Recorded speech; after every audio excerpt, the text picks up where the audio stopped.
grant fund could not be used to personal staff and those expenses. Hello? No, that is, so I'm looking at the budget question. That is not true. I think you can use it for personnel expenses, program staff, and those expenses would be covered by matching funds. You determine what you want to be a matching fund.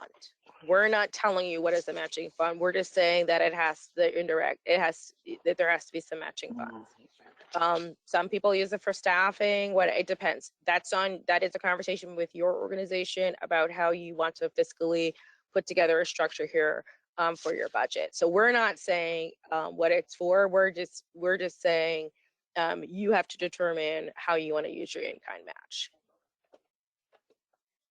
Can the 70 cents requirement be met by different groups? Monica's already answered that. Lots of questions. Will the hours be still be accounted as serving youth if they drop out of program? If a youth drops out of program, then you need to be able to, those hours will count up to that person, but then you'll need to recruit to retain that person. Once again, based on the outcomes for the year, this is about, once again, one of the outcomes is, I think, go to my outcome page. One of the outcomes that we are looking at for this is percentage of youth retained in the program over time. So some of that may require that you will need to have multiple youth. For those who drop out, you need to be able to recruit 80% of, where is it? 90% of youth slots will be filled at any given time. So we just want to be able to elevate that. So you'll just have to be able to recruit and another young person for that available slot.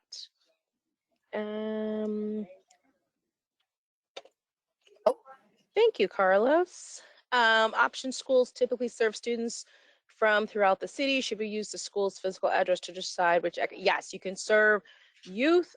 The equity zone decision for youth is youth who are at that school in that health equity zone or live in that community area. Out of state fiscal agent, I think they're referring to who can apply. Once again, I think we've already answered that the list of eligible respondents are in section 2 of the application. Students with disability under 18 are covered by IDA, slightly more inclusive than IDA, which applies to adults. This is considered for IDA. If you, however you want to use this structure, once again, if that is the population you're going to serve, you have to tell us how you plan to serve them and what it looks like. And so if that's what you want to use as your basis of saying we're going to use this, then you have to be able to once again explain how you're going to serve and recruit that population as well. That's our biggest issue online that we're going to be looking at in that sense. I found a list of option high schools, but I don't see the options of elementary school. Do they exist? There are no option elementary schools. There are just option high schools. One of the applications has 2 options for potential programs. I think we answered the site question already. If I'm a CPS vendor, do I apply for iSupplier for this RFP? Yes, you must. DFSS only takes RFPs through the iSupplier. And we're about to get to that in a minute.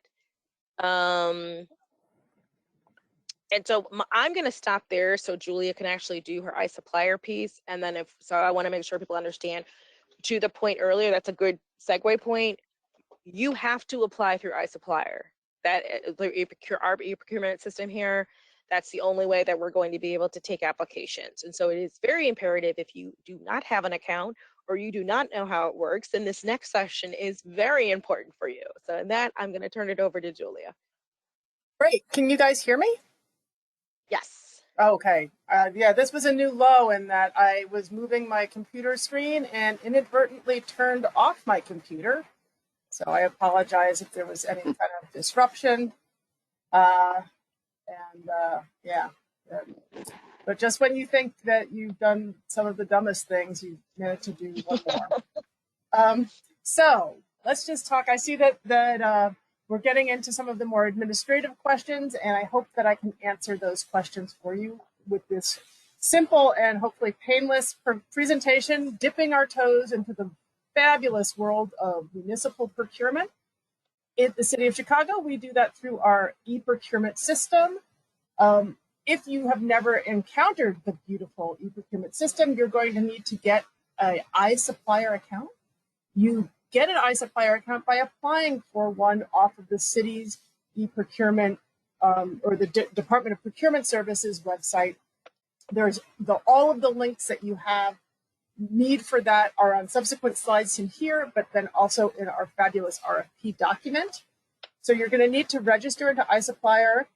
iSupplier is what you set up as a vendor or a potential vendor, and that allows you to access e-procurement, which is where you're going to make your application. It takes a few days for you to get an iSupplier. You fill out a form that is going to ask you for things like your PIN number, for a couple of things that prove that you are capable of you're allowed to do business in the state of Illinois, because that is the one thing you have to be able to do business legally for us to enter into a contract with you. If that is pending in any way, if you haven't gotten your 501c3, it's still pending, you need to find a fiscal agent. We are not going to be able to enter into a contract with you, and we are not, and we can't depend on that paperwork being processed in time for you to be able to contract. So not being able to do business in Illinois or in the country is a real hard stop for us from a contractual standpoint. So if that is the case, you would need to find a fiscal agent. And that is important information, because if you need to find a fiscal agent, that agent has to make the application on your behalf. We are not going to be able to switch midstream. The contract name has to line, the name that the contract goes to has to be in line with the name of the applicant. So if you are ABC organization and you don't have and you make an application for ABC organization, and we contract or wish to enter into a contract with ABC organization, and it turns out that you have XYZ as a fiscal agent, but that fiscal agent didn't apply, we can't just shift the money over. It seems like, well, why not? Except when you kind of think about it, I like to think about all things that guide contractual thought as headlines to the Trib. So if you tried to explain that as a Trib front page story, or a Sun-Times front page story, saying that you're shifting money from one organization to another, even if the details bear out, is not a good look. And that is why we really can't do it. So if you haven't, so get your iSupplier account. You only need one. Please don't have multiple ones. That just confuses us all. And it will take a few days to do that. So do it now. As you can see, my mantra, and I believe Lisa said it was her mantra too, is start early, save often. So please start early. Every year we see, almost every year, every application for RFPs, I see really great people, really great organizations miss out because they do not heed the start early. The save often is less important. And they don't heed the start early so you can apply early. Especially if you're new to this system, it is not intuitive. It is not helpful. There is a learning curve to it. Understand that this is we had 176 people sign up to attend this or register to attend this webinar today. There's 113 of you or 106 of you still on or with us. We're so excited about that. But that means that if all 103 people need technical assistance at 11 o'clock the day that this RFP is due, the city does not have the bandwidth to give you all the 20 minutes it will take. And so that is why I really say start early, save often. With our ARP funding and just general, we do a lot of RFPs. The whole city does a lot of RFPs. We have a help desk. You can talk to me. You can talk to any number of people to get answers. But that means that for us, you understand that there is a finite bandwidth for technical assistance. As Lisa, I'm just underscoring what Lisa has said previously, review your RFP narratives and application questions closely. They align with each other. the RFP narrative, the RFP, the program description. That is where we pull our application questions from. The application questions align with the selection criteria, which you really should review very carefully. And those things ultimately inform our evaluation tools. So if you're looking for guidance, look at that RFP document, see where we're sort of, see the direction that we're looking for. Understand that when you make your application, there's a 4,000 character limit, which includes punctuation and spaces for each response. Each response is allotted 4,000 characters. That's not, it's about 2/3 of a single spaced page is 4,000 characters. That is not your whole application. That is just one question. So use, that also being said, 4,000, the system is not going to count those 4,000 characters for you. It will just cut you off. It will not tell you that it's cutting you off until you sort of see the final view. So you're going to, I really suggest that you do your writing offline in a the word processing document of your choice, and do those character counts on that document, and then upload into eProcurement. The other thing is once you submit an application to us, it's technically the city's quote unquote property. And so you're not going to have access to your application in anything other than a PDF file. So if you ever want to use that language that you have developed for this for another application per se, you really need to do it not in the eProcurement environment. Finally, don't use the back button on your browser, because in the eProcurement environment, it will kind of it will play along, but it will stop saving your work, and you won't find that out until you go to save, and then you get an error message that throws you out, et cetera, et cetera, et cetera. So don't use the back button. You can navigate through eProcurement by clicking on generally things that are in blue. That allows you to navigate back and forth. And I'll show you about how to do some of that in the next sort of section of this presentation. If you are submitting more than one proposal, and there are instances under which submitting more than one proposal, if you're doing different youth groups, if you're doing separate health equity zones, that submitting more than one proposal might be something that you want to do. Understand that you cannot submit more than one you cannot submit more than one proposal using the same user account. So you can have the same email account, but the user accounts you have to have separate user accounts that can have the same email, but they have different names. So literally you might want to set up a user account that's like Health Equity Zone North, and then another one that's Health Equity Zone West, if those are the and then they can all go to the same email address. You in fact want to make sure that you're sending it to an email address that's live, because all of the communication from the eProcurement system is going to go to that email address. And heads up, it will often end up in your spam. So you want to do that, but you do need to have more than one account. Every time we do an RFP with a lot of applicants, I get this, usually at the last minute, where somebody is trying to, they're submitting 2 or 3 applications using the same account, and they don't understand why they're not getting enough, why it only looks like they're submitting one, and it's because they are only submitting one. So set up your multiple, if you're going to do multiple responses, set up those accounts now, practice. You can submit your application anytime until the due date, and then you can pull it back and amend it. So if you want to have it submitted and amended, that's a really great way to actually practice using the eProcurement system and getting familiar with the submission, the submission process. And then I tell people avoid the rush and possible mishaps by submitting early. So plan on your submission taking 30 to 60 minutes. Late applications will not and cannot be accepted. And in terms of technical assistance, make use of the procurement hotline for help, and that's 312-744-4357 or 744-HELP.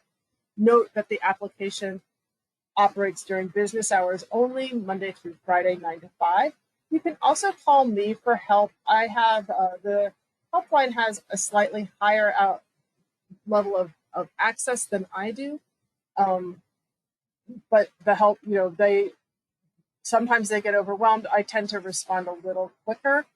I will be out of the office slightly before, for a period of time prior to the application. I will being due. I'll be in the office on the 11th and definitely on the 12th. The 10th is in fact a holiday. Prior to that, I'll be out the week prior to that though. So go to the helpline, but really do this early. I love to see early applications. Even if you pull it back, just submit early. So I see here is, does iSupplier allow for exporting the narrative questions as a template into a Word doc to draft the answers? No, it's going to just be cutting and pasting. iSupplier does not, it doesn't, I don't believe it exports. And if it does, it will put it in a weird format. It's been my experience. But I find iSupplier to be unintuitive. But that's an excellent question. I think most people end up just cutting and pasting. There's no way to export back and forth. Export and import back and forth in the application section, which is known as requirement section. So in terms of more technical assistance, on the DFSS webpage is a link to the RFP of interest and training documents. This is where you're going to, if you look under the funding opportunities section, that's going to be where any open RFPs are. If you click on the link click on the funding opportunity you're interested in, you'll see basically our legal ad, information about the webinar. If you keep scrolling down, you're going to end up going to, you'll see the link to the webinar. You'll see the link to the PowerPoint, and you'll see the link to the YouTube recording. So that's what you're going to see. You can also see what other things we have open. If you have questions, questions on registration or e-procurement technical assistance stuff, you want to email customer support at cityofchicago.org. You're going to call 312-744-HELP. Both of these and my contact information are scattered in that RFP document. If you're a person that really just doesn't want to talk to other people about this, totally legit. You can go to this website where there's a lot of training materials. We have videos, we have PowerPoint, like screenshots of various activities that you might need to do in e-procurement. Just as long as you start early and save often, you should really, really be in good shape. So now we're going to talk about two different functions that we generally have to do in the e-procurement environment. It's how to accept an amendment, and then I'm going to go through the screens about how to make your submission. So we do amendments to, in this case, provide answers to the many, many great questions that we've received today. We also do amendments if we have to make a change to the RFP itself, like we realized, this, the due date's wrong, or there's an error, or wow, we just figured out that we need to change the program slightly. Most of the time, it's really just these questions from the webinar and stuff what people call. But sometimes we have to do more substantial changes. Because of the nature of the amendment, because amendments can cover such a multitude of things, you have to accept the amendment, and you will be prompted as part of your application to accept an amendment. If you have already started an application, when you log in and the amendment has been posted, you will be prompted to accept the amendment, and the accepting of that amendment will pull all of your work that you have done thus far on the application into the new amended RFP. If you have yet to start the application at that time, you'll just go and accept the amendment as part of getting started in the application. So in this particular, here are the screens that you will see. Again, this is going to be posted on the YouTube channel. The PowerPoint is going to be on the DFSS website, so you can review these at your leisure. But in this case, we're saying, the RFP you were interested in has been amended, and in order to start an application, you will need to acknowledge and accept the amendment first. And so to do here, you get this little warning. You see over here on the left-hand side, you're going to view the amendment history. That's going to allow you to start the amendment process. If you have started the amendment, there is no amendment posted, you would just go to this actions and do the pull down, create quote, and hit go, and that would start the application. But in this case, you have to view your amendment history. You got to go and accept that amendment before you can start your application. So you'll click on View Amendment History, and that will bring you to this screen. Everything in the light blue basically is going to allow you to go to a different screen to see stuff. So you're going to click on this document number to look at the amendment. You're going to you can review the changes here by clicking on that little glasses icon. And when you are done reviewing, you can see here in the middle, it's like a little one sentence about what the amendment contains in terms of information. And then to review the changes, after you've done all of these things, you're going to hit this acknowledge amendments button on the right-hand side. Once, and I was saying here, by acknowledging the amendment, you are indicating that you are aware of the changes made to the RFP in the amendment. And that's going to take you to this screen where you accept and acknowledge the amendment. So you're accepting the terms and conditions. You click this little box. It's really small. And then you hit acknowledge. Once you hit acknowledge, that will take you to this confirmation screen where you say yes, that you acknowledge you have done the successful acknowledgement, and that this is going to allow you to proceed to making starting your application or continuing your application. And then finally, you need to do the terms and conditions. You're going to have read, you check another little tiny box here. I've read and accepted the terms and conditions, and then you hit the accept button. And that is the final step of acknowledging and accepting the amendment. And now you can get on with your life and get on with writing your application. So you can see that's something that you might have to do at the beginning of the process. And then when you're done and you're ready to submit, we're going to go here. So when you're ready to submit, you're going to start by saving your draft one last time, because save often, right? And I know that you've given yourself just days to do this process. You're so early, it's practically relaxing. And so you're going to save your draft, and then you're going to continue. When you hit continue, the e-procurement system is going to do kind of a basic scan, kind of a low-hanging fruit scan of your application. And it's going to give you a series of error messages that will tell you things that it thinks that maybe you forgot or you didn't do correctly or didn't do to its liking. I'm going to go through the two most common error messages here. The first is that the RFQ control requires you to quote on all lines. What you're going to see here, this is something that's, I don't know if it's unique to DFSS RFPs, but we require that you do a budget and that you upload that budget. If you look here right below this error message, you see this tab lines, and the lines tab is, you would click on that, and that's a budget that we don't use. So you're going to need to go into that lines tab and just fill out placeholder numbers. The error message is going to tell you that the lines have not been filled out. Go in, you can put in any number. We are not going to look at the lines in making a funding decision. We're going to look at your uploaded cost proposal, your uploaded budget, and obviously the beautiful answers that you shared with us in the budget justification section. Those will be written answers. That's what we're going to use to make a funding decision. We're not looking at lines, but if you don't put in those placeholder numbers, you're going to get this error message.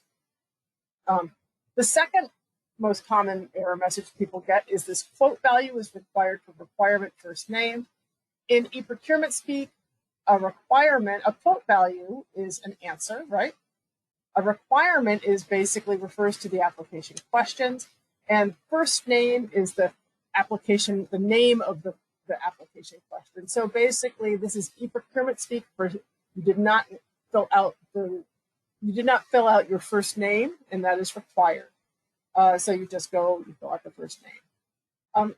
After you have gotten rid of done all of these errors, you just kind of keep hitting continue, and when your application is free from errors, you're going to proceed and get ready to submit. At this point, when you click continue, it will put your application into this review and submit phase, which you can see on the left-hand side here. And then at that point, you can save your draft. You can go to printable view. That will allow you to print down a PDF of your answers. I highly suggest you do that. Many people do that. They submit their application and then they don't have an actual copy of it. And when they go to when you contract with them, they very politely ask for a copy of their application because they don't have one, and perhaps are not front and center on what they said they were going to do. That's never a good feeling. So hit that printable view. You have a PDF for your files, and then you don't have to ask us. At this point, that review and submit, you basically are going to have, this is your last chance to review all your data and confirm that it's accurate and it's the way you want. So you're going to basically just scroll down It's sort of like the voting, and you just keep scrolling and scrolling, and you can check all of your quote values, which are your answers. And when you scroll down to the bottom of the page, you're going to have this box for an electronic signature. You're going to put in your name, you're going to put in your title, and then you're going to check the box. If you check the box first, even though it's most logical to check the box first, you're going to get an error message saying to put in your name and title first. And then I couldn't fit this all on one slide, but if you look over to the right-hand side of the electronic signature, there's a button that says Submit. You click on it, and you will get this confirmation screen, and you will have achieved submission. So the e-procurement system now sends out a confirmation email within 24 hours of your submission. It sometimes does take like 24 hours. It will go to the email address associated with the account that made the application. Please, please, please check your spam, because a lot of times that's where those confirmations end up. And if you're a little anxious about this, such as I am, do not hesitate to call or email me. I can see your email, or your submission rather, the minute it hits our system, and it's not a problem for me to verify that you have had a submission. So it says here, I see here from the home screen, where do you begin the process of completing the application? So in the home screen, if you're in the home screen of your e-procurement application, you're not going to go to finance. You should have two different functions. One is like a finance voucher one, and one is a procurement one.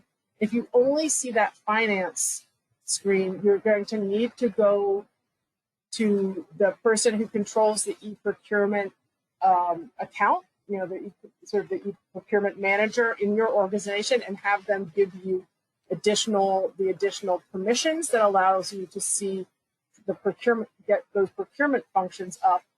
Then from there, you are going to go, and you'll go to a screen that allows you to search by, it allows you to search by a lot of things, but it's easiest to search by the RFQ or RFQ number, which in this case is 8834. I can send you, Ms. Burnett, I can send you some screens on that, or you can also call the procurement hotline and they can walk you through that. So that kind of concludes what I have to say about e-procurement.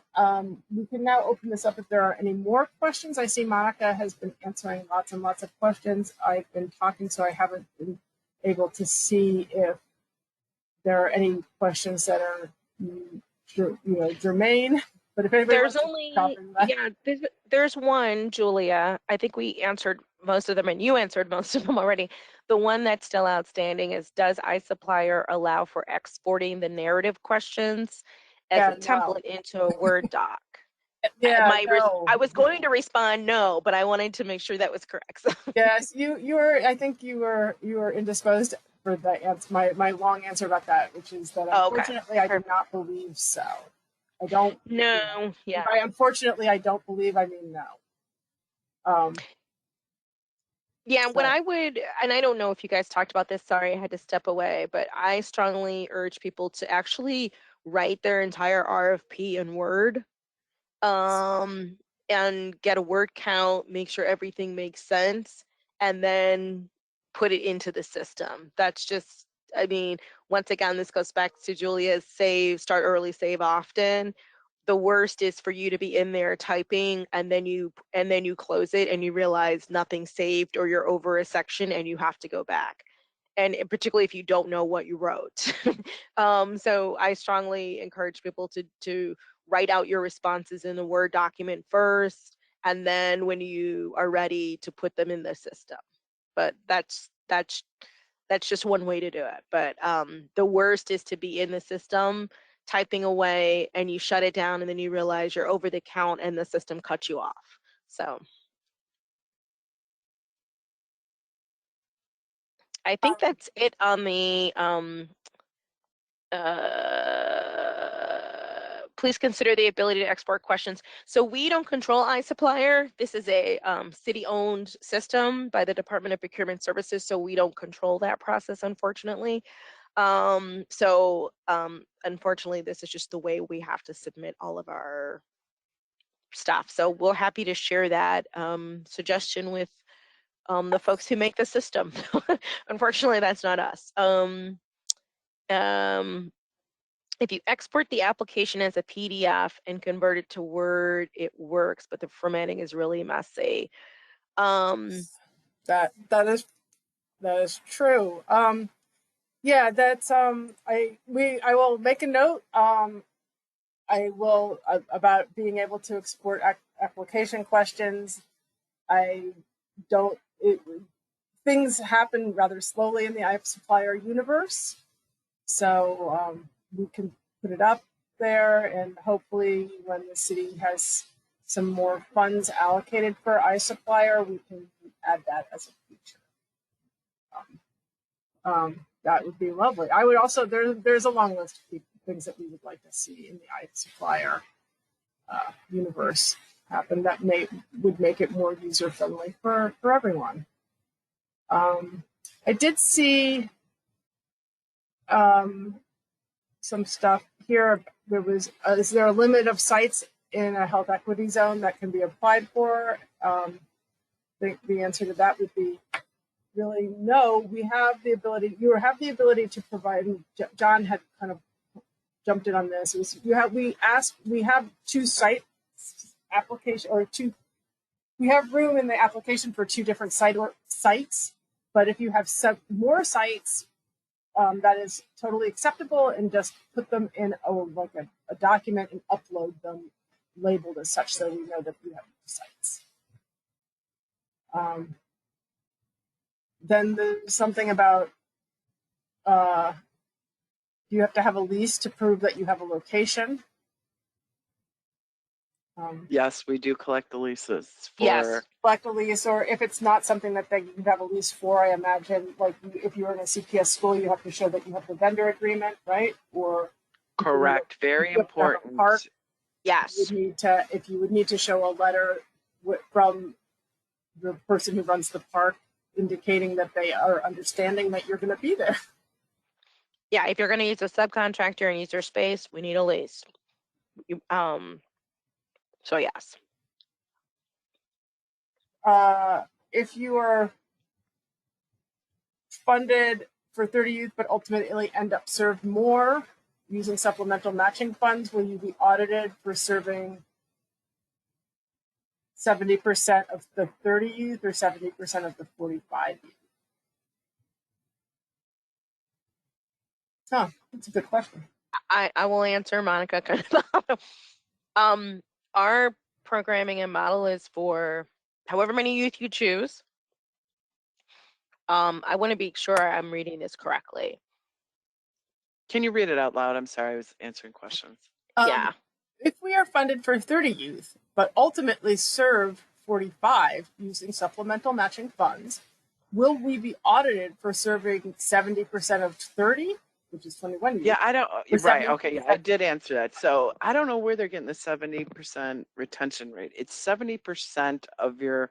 So if you're funded for 69,000 and you have 30 youth, 70% of those youth need to be from the target population. Doesn't need to be one of the target population. It could be any of the 8 that are there. So 70% of your enrolled youth must be a part of the target population. Mhm. If you are funded for 30, you will only be audited for your 30.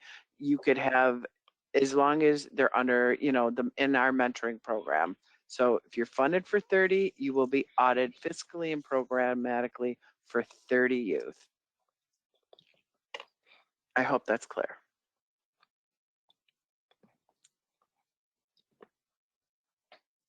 Is there anything else we did not answer?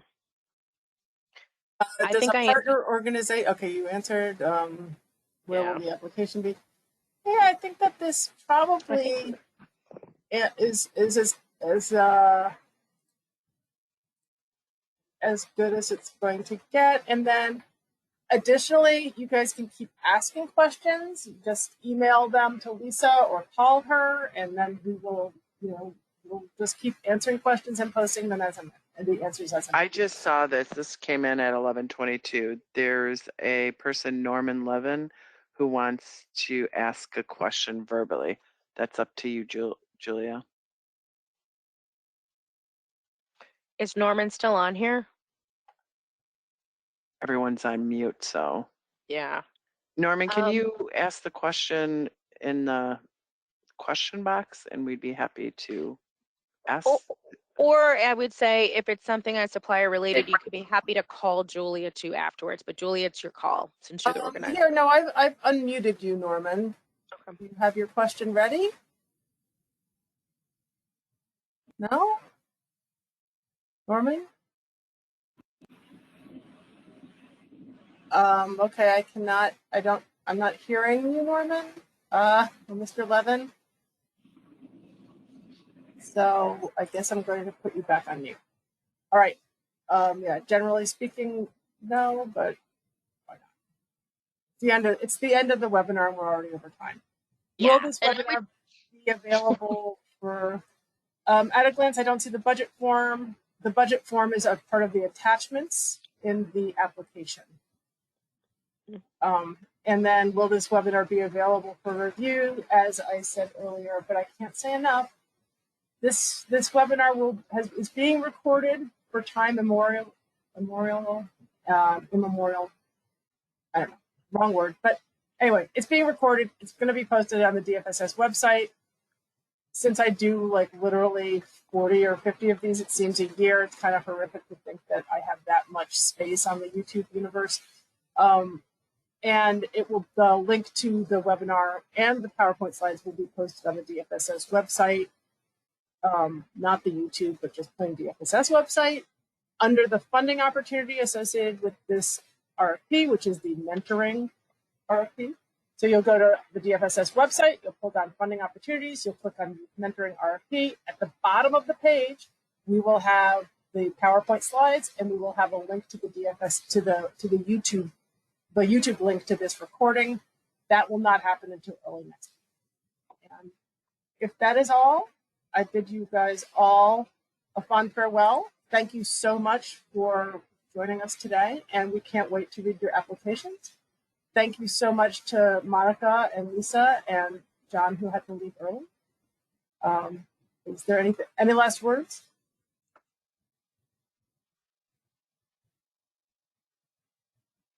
No? All right. I'm on mute. Sorry. I just gonna say we know we're over time. I was like talking to myself. I know we're over time. Thank you for attending. We're very excited about the changes we made in this mentoring RFP. We spent a lot of time and effort to ensure that we could serve all youth in the city, not just certain youth in the city. So I want to just put a shout out to Monica, who put in a lot of work and time and effort, really listened to current providers about barriers that we had for us to come to this RFP.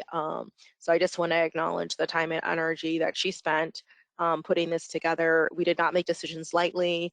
But ultimately, as the Department of Family and Support Services, our goal is to serve as many young people in need as possible across the city. And so we know for some that it's an adjustment. It's a little bit of a shift in theory, but we are partners together in being able to execute this work. And so we're happy to continue to work with folks to help you figure out what's the best way to apply for this. Once again, as Julia said, I am the contact person. If you have questions, please send those to me. I prefer by email, one, just because of transparency and because of our equity and potential FOIA issues. So please send those questions to me, and looking forward to reading all of your fabulous applications in the coming weeks. Thank you all and have a great day.